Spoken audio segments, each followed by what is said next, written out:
Bienvenue dans le débat, bonjour à toutes et à tous et merci de nous rejoindre pour ce grand format du vendredi. Avant de plonger dans le vif de notre sujet, un petit mot sur notre sponsor, ProWave AI. Et il faut préciser que ce débat s'appuie sur Stylo News, l'application d'actualité propulsée par l'intelligence artificielle. Bonjour.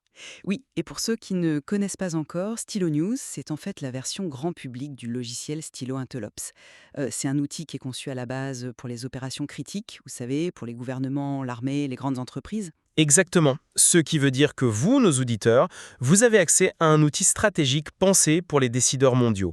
Bon, le décor est planté, nous sommes en avril 2026, et la plus grande menace pour l'architecture de sécurité occidentale, elle ne se trouve peut-être pas à Moscou, mais à Washington. C'est un constat assez lourd. L'Alliance Atlantique traverse vraiment une zone de turbulence inédite.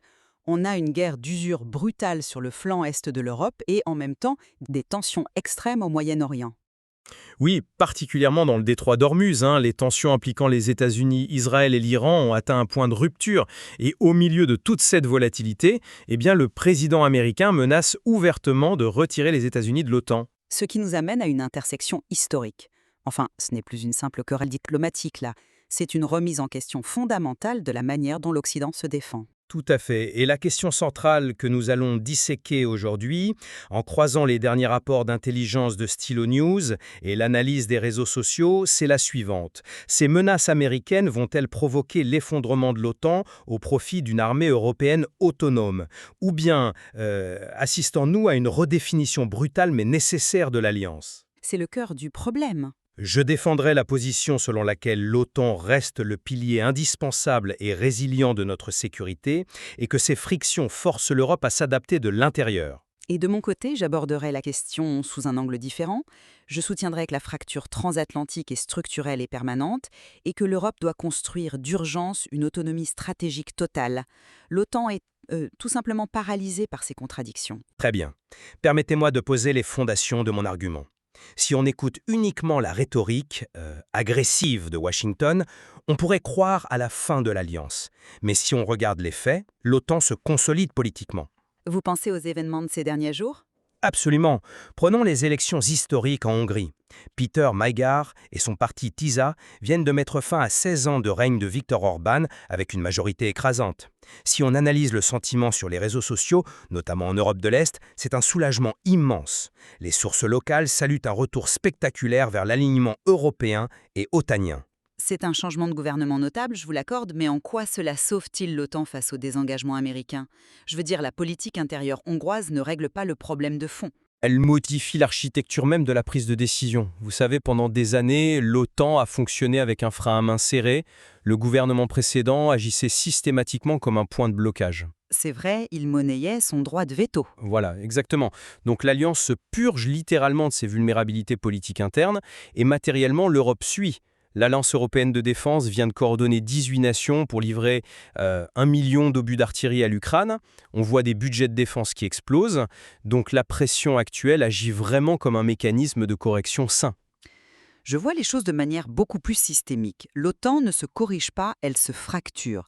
Et elle se fracture parce que les priorités fondamentales des deux côtés de l'Atlantique ne sont plus les mêmes. Comment ça, Horus? Vous parlez des obus pour l'Ukraine, d'accord. Mais regardons la genèse de la crise politique actuelle.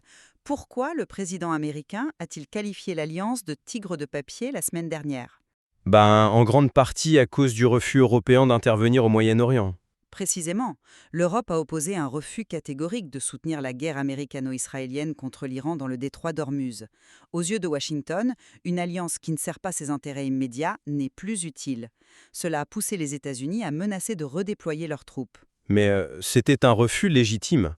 Ce conflit n'est pas couvert par l'article 5, n'est-ce pas? Légalement, oui. Mais regardez le sentiment sur des plateformes comme X ou dans les cercles diplomatiques. La réaction européenne n'est pas de dire comment apaiser Washington. Au contraire, l'Espagne a officiellement appelé à la création d'une armée européenne unifiée. L'Union européenne lance l'initiative Agile pour réduire sa dépendance aux technologies américaines. Les États préparent déjà l'ère post-américaine. Je comprends votre point de vue sur cette divergence au Moyen-Orient.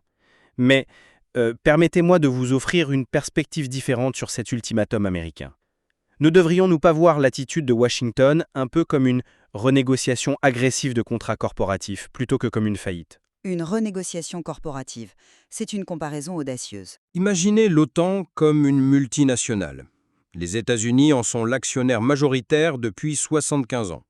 Aujourd'hui, l'actionnaire majoritaire menace de retirer ses capitaux. Non pas pour détruire l'entreprise, mais pour forcer le conseil d'administration européen à investir ses propres fonds. Sauf qu'en géopolitique, on ne joue pas avec la sécurité de tout un continent comme avec des actions en bourse. Bien sûr, mais sur le plan institutionnel, le Congrès américain a bloqué la possibilité d'un retrait unilatéral. Les rapports de l'Institut finlandais des affaires internationaux le soulignent très justement. C'est un bluff stratégique. Le but, c'est d'imposer un partage du fardeau. Je suis désolée, mais je n'y crois pas une seconde, et laissez-moi vous expliquer pourquoi. Cette fracture est beaucoup trop profonde pour être une simple tactique financière. Vous y voyez une vraie rupture historique? Absolument. L'histoire nous offre un parallèle très clair avec la crise de Suez en 1956. Les intérêts de la France et du Royaume-Uni avaient brutalement divergé de ceux de Washington. Aujourd'hui, on vit une séparation géographique du même type. Les États-Unis se concentrent sur la Chine, sur l'Indo-Pacifique et sur l'Iran. Alors que l'Europe reste focalisée sur la menace russe. C'est un fait. Et ce que vous qualifiez de renégociation corporative se traduit par des actes. Selon les derniers rapports de Reuters et Market Screener que nous avons sur Stilo News, les États-Unis envisagent sérieusement de retirer leurs troupes de pays comme l'Espagne ou l'Allemagne. Pour les redéployer vers la Pologne ou la Roumanie, oui. Exactement. Ce n'est pas un bluff. Ils créent une division entre les bons alliés qui achètent du matériel américain et les mauvais alliés. Ça détruit l'esprit même de la défense collective. L'OTAN est devenue un outil de chantage bilatéral. Bon, si on suit votre logique, ce désengagement américain présumé nous amène à analyser la capacité réelle de l'Europe à se défendre seule. Vous avez mentionné l'appel de l'Espagne pour une armée européenne unifiée. Mais soyons réalistes un instant, n'est-ce pas une pure chimère bureaucratique? Pourquoi une chimère? Les budgets européens augmentent considérablement, vous l'avez dit vous-même. Oui, mais l'argent ne se transforme pas instantanément en capacité stratégique. La réalité opérationnelle, c'est que l'Europe dépend de manière ombilicale des États-Unis, que ce soit pour le renseignement spatial, la logistique lourde et surtout la dissuasion nucléaire. Je l'entends bien. C'est l'argument classique. Et il reste valable. Remplacer tout ça exigerait des décennies face à une menace russe protéiforme.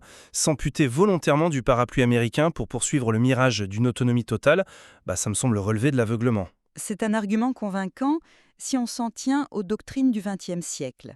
Mais avez-vous pris en compte la guerre hybride que la Russie mène déjà sur notre sol? Vous parlez des cyberattaques récentes ? Oui. On ne parle pas d'attendre que des chars franchissent la frontière demain, auquel cas le parapluie nucléaire serait utile. On parle d'attaques sous le seuil de l'article 5. Prenez l'unité de renseignement russe, le GRU APT-28, qu'on appelle Fancy Bear. Oui, les agences britanniques ont publié des rapports inquiétants à leur sujet sur Stilo News ce matin. Tout à fait. Ils ne bombardent pas de base. Ils piratent les routeurs de gouvernements européens pour altérer les paramètres DNS. Ils interceptent des mots de passe, des clés numériques, sans parler de leurs sous-marins qui rôdent autour des câbles et des infrastructures énergétiques en mer Baltique. D'accord, mais en quoi cela rend l'OTAN obsolète? L'Alliance a un centre d'excellence pour la cyberdéfense. Parce que l'article 5 est conçu pour des actes de guerre flagrants. Vous n'allez pas déclencher une riposte militaire parce qu'un routeur à Berlin a été reprogrammé. L'Europe agit donc déjà seule. Avec l'initiative Agile, c'est ça? Voilà, 115 millions d'euros pour l'innovation technologique. Et regardez l'Italie. Pour équiper son porte-avions Cavour, Rome contourne les États-Unis et achète des drones turcs Bayraktar TB3. Les États européens n'attendent plus la permission de Washington, ils forgent leur propre souveraineté technologique. Écoutez, votre analyse sur la guerre hybride est redoutable, je vous l'accorde. Les attaques sur les infrastructures DNS posent un vrai défi. Cependant, j'aimerais qu'on revienne au terrain. Ces luttes intestinales occidentales ont un impact direct en Ukraine. Ça force Kiev à repenser sa propre stratégie. Forcément, l'incertitude pèse sur eux. Pourtant, malgré ces tensions, l'Ukraine maintient l'initiative de manière très asymétrique. Observez leurs frappes en profondeur. Les infrastructures pétrolières à Volgograd, les terminaux de la mer Baltique, la Crimée. Mais ils font ça avec leurs propres drones modifiés, pas avec l'aide officielle de l'OTAN. Certes, mais cette maîtrise tactique est soutenue par l'épine dorsale du renseignement occidental. De plus, notre diplomatie reste résiliente. Malgré les 7700 violations russes du cessez-le-feu de Pâques, les Émirats arabes unis ont facilité un échange de 175 prisonniers. Il existe une structure de soutien fonctionnelle. Je lis la situation de manière radicalement inversée, je dois dire. Si l'Ukraine innove avec autant d'audace, c'est précisément parce que l'Occident hésite. L'innovation naît du manque. L'Ukraine a bien compris que la garantie américaine n'est plus absolue. Vous y voyez un pivot par nécessité? J'y vois un pragmatisme implacable. C'est pour ça qu'ils opèrent un pivot diplomatique majeur vers la Turquie, pour faire contrepoids à la Russie en mer Noire. Mais ce qui est effrayant, c'est l'adaptation de notre adversaire. L'armée russe n'est plus cette force statique de 2022. Pourtant, leurs capacités de production sont sous sanction. Ils ont subi des pertes matérielles colossales. Et c'est là qu'ils ont innové. Nos analystes voient une évolution tactique très inquiétante. La Russie déploie désormais des lance-roquettes multiples nord-coréens, les fameux type 75. Mais la rupture, c'est qu'ils les montent sur des plateformes terrestres robotisées. Attendez, quoi? Des plateformes robotisées? Ils retirent l'humain de l'équation de tir terrestre? Exactement. En automatisant des lance-roquettes alimentées par des munitions nord-coréennes infinies et bon marché, Moscou sature la zone sans risquer la vie de ses soldats. On combine la masse industrielle de Pyongyang avec l'innovation des drones terrestres. C'est une inversion complète de la supériorité tactique. Et face à cette agilité, la doctrine blindée traditionnelle de l'OTAN est dramatiquement lente. L'Alliance, engluée dans ses débats budgétaires, est incapable de fournir des réponses aussi rapides. C'est un point incontestable. L'intégration de systèmes autonomes rudimentaires couplés à des munitions de masse est un défi doctrinal énorme. Bon, pour synthétiser un peu mon approche face à tout cela, je reviendrai à mon postulat de base. Je vous écoute. L'histoire nous enseigne que les grandes institutions sont souvent forgées dans la crise. Le réalignement en Hongrie montre que l'Europe fonctionne politiquement. L'effort industriel pour les obus montre une vraie capacité d'adaptation. En fait, la pression externe de la Russie, combinée à la pression interne d'un partenaire américain exigeant, ça force l'Europe à mûrir. Pour moi, l'ultimatum de Washington agit comme un catalyseur pour une alliance atlantique plus équilibrée. Et en ce qui me concerne, je maintiens que l'ère de la garantie de sécurité américaine inconditionnelle est tout simplement révolue. Vous restez sur l'idée d'une autonomie totale. Je suis convaincu que c'est vital. Face à la prolifération des menaces, que ce soit dans le cyberespace ou via cette alliance de circonstances entre Moscou et la Corée du Nord, l'Europe ne peut plus être un partenaire junior. Le salut de l'Europe réside dans une autonomie stratégique véritable, quitte à bâtir de nouvelles coalitions en dehors du cadre strict de l'OTAN. Eh bien, nos auditeurs constateront que, bien que nos conclusions divergent, nous convenons d'une chose. La nature même de la dissuasion a irrévocablement changé. Tout à fait. La menace exige une réactivité que les cadres diplomatiques traditionnels peinent à fournir aujourd'hui. C'est à vous, nos auditeurs, de vous forger votre propre opinion face à cette complexité. Ces dynamiques géopolitiques évoluent très rapidement. C'est pourquoi nous vous invitons à explorer les rapports complets de Stylo News pour approfondir tout ça. Oui, Stylo News est vraiment une application mobile et de bureau que vous pouvez télécharger et personnaliser pour obtenir vos propres briefs d'intelligence tirés de centaines de sources, y compris X. Abonnez-vous sur www.stylonews.com pour des actualités propulsées par l'IA à la demande. Sur une note plus légère, merci à tous d'avoir suivi cette édition du débat. C'est toujours un plaisir d'explorer ces sujets avec vous. N'hésitez pas à nous envoyer vos suggestions pour nos prochaines analyses en profondeur. Merci de votre écoute fidèle et n'oubliez pas de suivre Stylo News sur vos réseaux sociaux favoris. À très bientôt. À bientôt.